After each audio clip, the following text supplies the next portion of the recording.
নমস্কার, শুভ মহালয়া। মহালয়ার দিন সকাল সকাল আজকে আমরা চলে এসেছি গঙ্গার ঘাটে।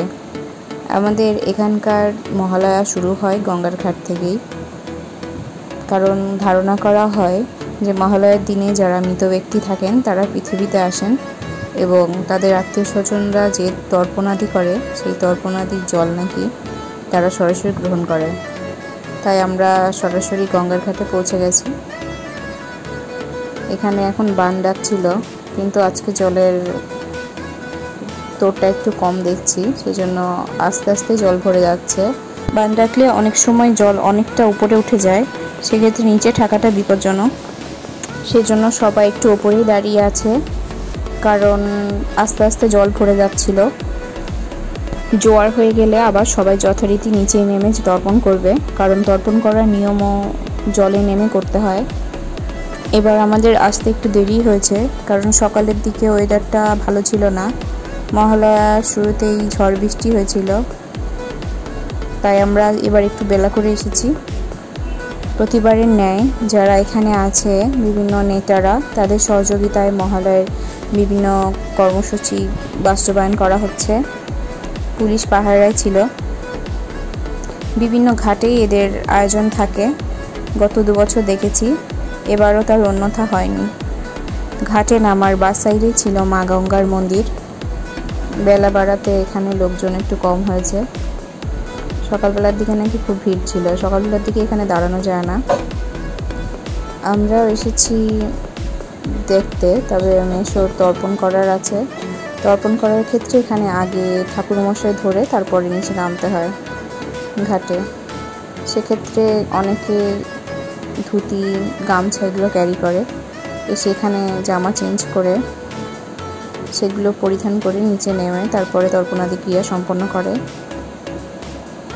এখানে বেশ কয়েকটা ঘাট আছে, সব ঘাটেই মোটামুটি লোকজন তর্পণ করে, তবে এটা সিঁড়ি আছে যেহেতু, সান বাঁধানো ঘাট, সেহেতু এখানে মানুষের একটু সুবিধাই হয়, এখানে লোকটা একটু বেশি হয়। আস্তে আস্তে জল ভরে যাচ্ছিল। এখানে বিভিন্ন রাজনৈতিক দলের নেতাদের আয়োজনে অনেক কিছুই হয়, যেমন ফ্রিতে জল বিতরণ, চা এবং প্রসাদ বিতরণ হয়। যারা এখানে আসলে তর্পণাদি করতে আসেন বা দর্শনার্থী আসেন, তারা সবাই এখান থেকে এগুলো পেয়ে যান। সেরকমভাবে আয়োজন করা থাকে। গঙ্গার জল আসলে অনেক পবিত্র, কিন্তু অনেক নোংরা। পাশেই শ্মশান,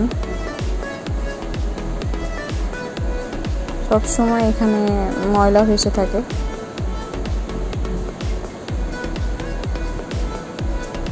আমাদের মহালয়ার আগের দিনগুলো ছিল অন্যরকম। আমরা রাত জেগে শুধুমাত্র অপেক্ষা করতাম মহালয়ার দিন ভোরবেলার জন্য, রেডিওতে কখন মহালয়া শুরু হবে। সেই আনন্দেই আমাদের রাতে আর ঘুম আসতো না। এখন দিনগুলো আবার অন্যরকম, এখনও সকালবেলা যথারীতি মহালয়া শোনা হয়। এখনকার অনেক কিছুই পরিবর্তন হয়েছে।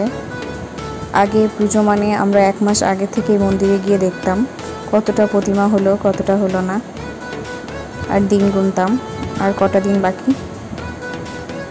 তারপর ড্রেস সিলেক্ট করে রাখা হতো কোন দিন কোনটা পরা হবে। আর এখন তো সেইভাবে পুজো দেখতেও বেরোনো হয় না। আর মহালয়া মানে তো শেষ মুহূর্তের শপিং। শাড়ি কিনবো না করেও শেষ মুহূর্তে গিয়ে দেখা গেল 1টা 2টো 3টে শাড়িও হয়ে যেত অষ্টমীতে, নবমীতে, দশমীতে পরার জন্য। মহালয়া বাঙালিদের একটা আবেগ। মহালয়া থেকে শুরু হয়ে যায় পুজোর আনন্দ, আর শেষ হয় গিয়ে জগদ্ধাত্রী পুজোর পর। মহালয়া মানে ভোররাত্রে গিয়ে শিউলি ফুল খোঁটা, একটু একটু ঠান্ডা আমেজ পড়ে যায় ভোরবেলার দিকে। তারপর টিভিতে মহালয়া দেখা, যদিও এখন টিভিতে দেখতে এত ভালো লাগে না, অথচ একটা সময় ছিল যখন টিভিতে দেখার জন্য বেঁচে যেতেও ভালো লাগতো না। ডান সাইডে সবাইকে জল দিচ্ছিল, তার পাশে চা কফির স্টল ছিল। এখানে সাংসদ অভিষেক ব্যানার্জি তৃণমূলের, তার সহযোগিতা এখানে আয়োজন করা হয় প্রত্যেক বছরের ন্যায়।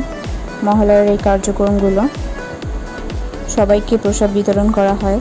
প্রতিবার মহালয়ার দিন যারা এখানে তর্পণ করতে আসে বা দর্শনার্থীরা থাকে, তারা প্রত্যেকবারই এখান থেকে দেখি প্রসাদ পেয়ে যায়। তারা এখানে লাইন দাঁড়িয়ে প্রসাদ নেন। ভেতর দিকে ভালোই সাজিয়ে গুছিয়ে দুর্গাপুজোর থিম করা হয়েছে। এখানে প্রতিবারই অনেক লোকের সমাগম ঘটে, সবাই এখানে লাইনে দাঁড়িয়ে প্রসাদ পাওয়ার অপেক্ষায় থাকে। ভেতরের দিকে গেলে সামনে আরও অনেক মন্দির আছে, কালী মন্দির, শিব মন্দির, কিন্তু আমরা আজকে ভেতরের দিকে যাব না। এবার পুরো দুর্গা ঠাকুরের আদলেই তৈরি করা হয়েছে।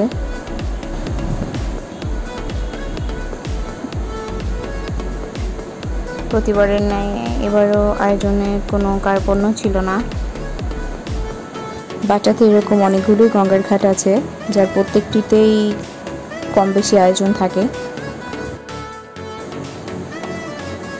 অন্যবার ঘুরে ঘুরে দেখা হয়, কিন্তু এবার একটু দেরি হয়ে গেছে বলে আর সেগুলো যেতে পারলাম না।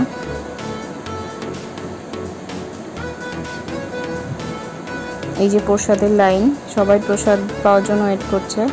প্রসাদেও রয়েছে অনেক ভ্যারাইটি, কখনো বা বাসন্তী পোলাও, আলুর দম, লুচি, পায়েস, মিষ্টি, এগুলো সবাই এখান থেকে প্রসাদ নিয়ে যাচ্ছে, কেউ খেয়ে যাচ্ছে বা কেউ নিয়ে যাচ্ছে। আজকে আমরা আসলে লাইনে দাঁড়াইনি, কিন্তু তারপরেও চুপলি করে একটা প্রসাদের থালা পেয়ে গেছিলাম। হয়ে গেছে আমাদের ঘোরাফেরা, এখন আমরা বাড়ি ফিরবো। সবার পুজো খুব ভালো কাটুক, সবাইকে শারদীয় শুভেচ্ছা। সবাই সাবধানে পুজো দেখবেন। আর যদি ভিডিওটি ভালো লেগে থাকে তবে অবশ্যই লাইক, কমেন্ট এবং শেয়ার করে আমাদের সঙ্গে থাকবেন। আর পরবর্তী ভিডিওগুলো দেখার জন্য অবশ্যই আমার চ্যানেলটিকে সাবস্ক্রাইব করে আমার পাশেই থাকবেন। নমস্কার, শুভ মহালয়া।